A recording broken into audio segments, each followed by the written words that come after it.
Well, Jimmy Butler's back in Minnesota. He expects to get boos, but boos, he's also getting some love. A lot of love, man. Derozan in the building, Taj Gibson. Old-time Shaqtin buddies, man. And don't forget, he might not have new friends in Minnie, but he's got some old friends from Chicago. I guess I get what I deserve, don't I? Yes, and I'm here amongst friends as well. Welcome to NBA Game Time, presented by State Farm. Chris Miles here with Caron Butler and Carlos Boozer. More on Jimmy Butler in a second. We start tonight's show with some breaking news out of Los Angeles. The Lakers out of playoff contention.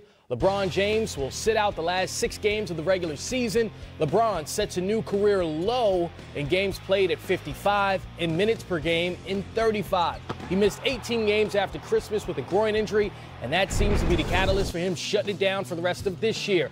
Here is the Lakers statement from Magic Johnson. Quote, after consulting with our team, doctors, and medical staff, we have decided to hold LeBron out of games for the remainder of the season. This decision will allow his groin to fully heal and is best for the future success of both LeBron and the Lakers, end quote.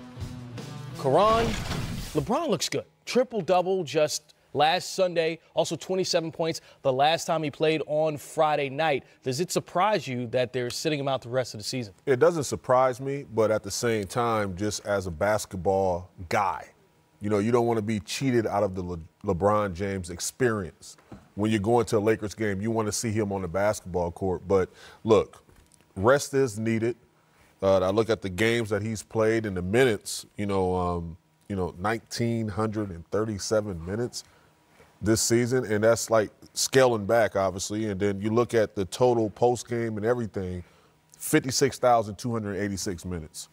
And that's 12,000 more than any other player in the last 16 seasons.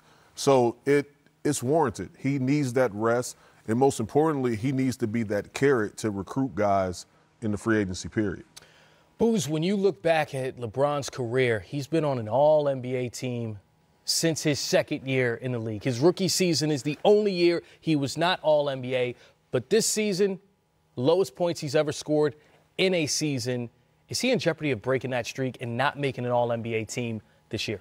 I think he is in jeopardy, only playing 55 games. He's had a great season while he was out there, missing the playoffs for the first time in a very long time. I made a little list here of the other forwards out there. The Greek Freak, KD, Paul George, Kawhi Leonard, Blake Griffin, LaMarcus Aldridge, all having great seasons, all in the playoffs, all forwards. It may be tough for LeBron to be on an all-NBA team. When we speak of these career lows for LeBron, there you see it, the minutes down, the games down.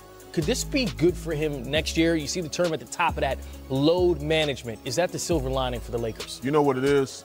We're in the preserve business now. So you have to preserve him as much as possible. And if I'm Jenny Buss, if I'm Magic Johnson, Rob Pelinka, even LeBron in his camp, from Rich Paul on down, I'm looking at it like, look, get him bought in on the concept of he needs to rest and get his tempo right, and so he can be able to come out next season and be ready to go full-fledged and dominate, because the window for him winning in Los Angeles is extremely small. And we talked about it off camera, Carlos, yourself, Q, and some of the other guys in the back, where if you want to catch Kareem in all-time points, you have to be available and you have to put up a heck of a production.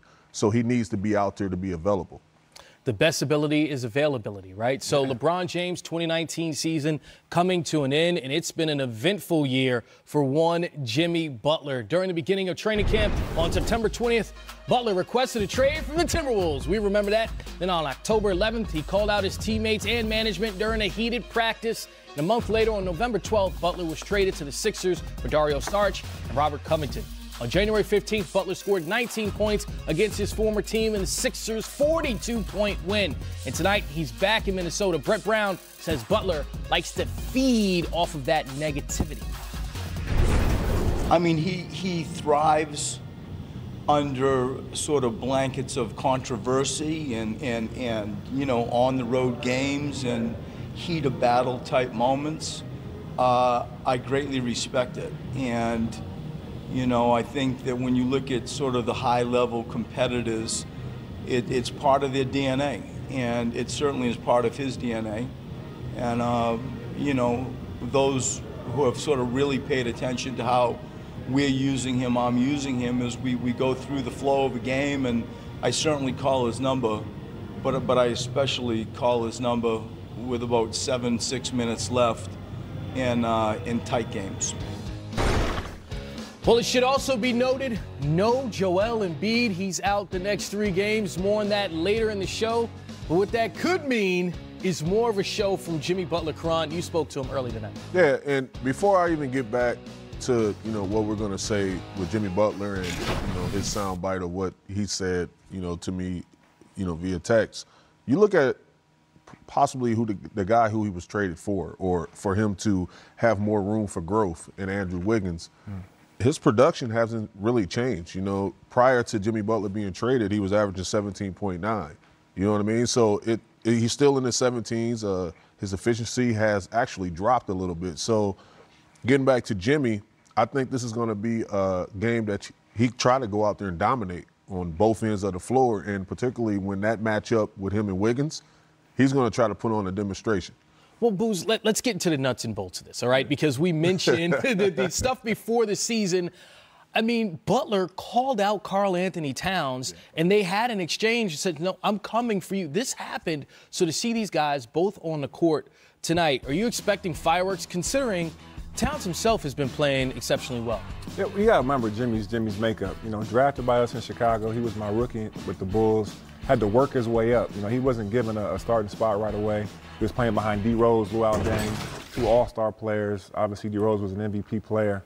And he had to work his way into getting his minutes. Then he goes to Minnesota, where he's established himself as a star, and he's seeing 2 extremely talented guys. Wiggins was the #1 pick in the draft, Karl-Anthony Towns as well, 2 stud players, and he doesn't see them working as hard as he had to work to get the same kind of respect from the peers and obviously the NBA. So he challenged them. You know, you guys can be all NBA, you guys can be all stars, but as Karan just said, Wiggins' production has been about the same, maybe even a little bit less. Now, Cat has been balling. You guys, you look at his stats even as a rookie, his first 5-6 years in the NBA, he's been amazing. His stats are incredible. So obviously he's picked this game up a lot, but Jimmy's one of those guys that wants to get the most out of his team, because he knew when he was there, if they were going to have real success, those 2 guys had to play at a major level. And to your point, I love what Cat is doing, but I feel like it's incentive-based. You know, I don't feel like you're saying it's based on the money, yeah, as opposed to winning. And I would too. Like, I would play hard because that's a heck of a kicker, but at the same time, it's just like that sense of urgency from you as the guy, that should be there from beginning to end of the season. You're the face of the Timberwolves franchise, and it's a lot on your shoulders, granted, but it's, you know, to your credit, you're capable of carrying this ball club in the fashion that you're doing right now. I mean, look at that, 45% from 3, over 50+ 30 from field and 15 goal. is essentially rounded Come on, up the man. numbers. He's a walking problem. And in some polls, just last season, he was, you know, with general managers, they were saying, like, if you started a franchise, this is the guy you start with over a lot of people. If we see those numbers unlock, Booz, and that this is his potential, Right. Why wasn't he doing that before? Does it justify almost what Jimmy Butler was saying about him? Because if if he has that ability to do this, then why wasn't he doing that before? Well, you see what Jimmy did when he was there. They went to the postseason the first year he was there. And he only plays, 9-10 games this season with them before he gets traded. And the Minnesota Timberwolves aren't in the playoff picture. So clearly Jimmy knew, you got to give Jimmy some credit. He sees the potential in Cat. You see what he's doing now, even if it is incentive-based, his numbers don't lie. Yeah. You know what I mean? If he can play like this, even if it is incentive-based, like Karan said, play like this all the time, then you can be one of the best players at your position that ever played. But if it takes money to motivate you, then we have a problem. Well, when you look at the Eastern Conference standings, getting back to the Philadelphia 76ers with Joel Embiid going to miss the next 3 games, do you see where they're nestled? They have a 3.5-game lead over the Celtics and the Pacers, who are trailing them, and they're kind of behind the Raptors.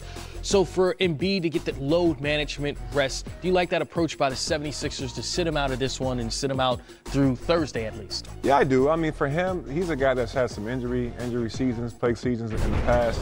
I need him healthy in the regular season because this guy is a problem. You know, he's a difference maker.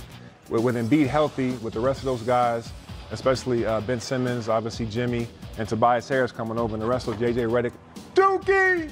But with the rest of that squad, if Embiid is healthy, they got a chance to come out the Eastern Conference. So if he needs a little bit of rest here or there as they come down the stretch, I'm okay with that. Yeah, and I also think that you look at that team, the honeymoon phase is over for the guys who you acquired via trade. So Tobias Harris comes over. He makes a splash initially getting there. Jimmy Butler kind of, even takes a further step back. And then now he's trying to assert himself more now going towards the playoffs. You saw the huge game winner that he hit versus the Celtics. And you see Tobias, trying to find his niche again on this basketball team. So now Joel Embiid, he preserves himself. He steps away. He's going to get well rested. And then Brett Brown has the opportunity to feature Tobias Harris a little bit more. Make sure that he's clicking on all cylinders going into the playoffs. Great point. Clicking on all cylinders going into the playoffs. All those teams out west seem to be doing that, but none clicking as well as the bearded one.